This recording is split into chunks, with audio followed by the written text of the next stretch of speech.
You know, we've talked a lot about the number 9 car, the problems that Scott Sharp had in Thursday's practice, and just how much work had to be done. That crash happened about 4:30 in the afternoon. The car rolled on Saturday morning. Here's the crash if you're just joining us. You hadn't had a chance to see it yet. We were up here in the booth when it happened, and we were all just horrified. Just listen.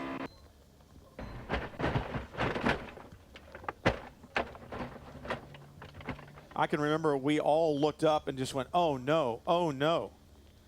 Interesting thing is there, boys, he tore one of the wheels off on the Porsche. That was already off before he even got to the fence. I just noticed that. Yeah, his rear wheel got up here before the car did. There's the best thing about the crash. Scott Sharp climbing out. Amazing. Just unbelievable. And he really didn't know what happened. Look at this time lapse for you. 24-hour time lapse. How long does it take to build a car? There's the foundation. The 4-liter Acura power plant. The new tub comes in 9:30 in the morning on Friday morning. And here we go.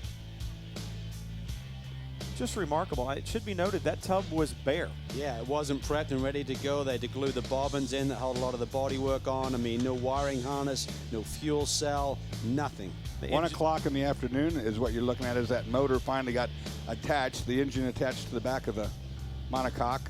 That tub had to be flown in from Honda development out in California by a private carrier, so I'm sure that wasn't cheap either. And when we saw Duncan Dayton immediately after the crash, he said these are the only 2 cars in existence, the one we have that is now wrecked, and the 66. And then word came through that there was a tub sitting over in California, and suddenly they just sprung into action, literally. I think we were all surprised that the teams didn't know that another tub existed. Well, they didn't want to tell them. All through the night. And we've seen it all season long with this crew led by Robin Hill. Just the chemistry, the passion. You don't see any whiners on that team. There's no moaning, there's no grumbling. They just get on with the program. And this, of course, was throughout the entire night. Boys didn't get any sleep. I think the word that you used that was so pertinent was passion. I mean, they do have a passion for it. We've seen the team meetings, the huddle, just like a football team before the races.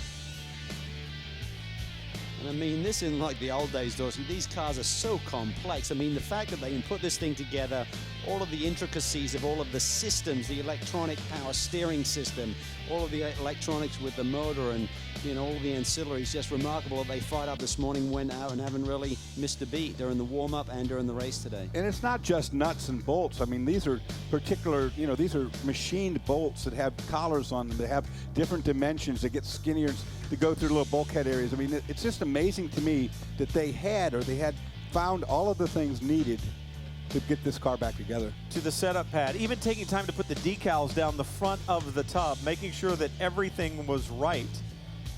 Of course, this car had to go through tech inspection again, have it completely checked out, and it passed with flying colors, obviously.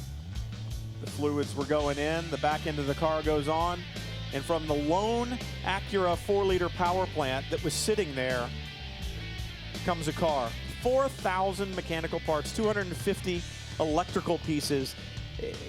Calvin was right, passion. It's the only way to describe what that team was able to do to create that car literally from nothing, just a bunch of parts from the very beginning. What a job the Highcroft team did getting that car back together.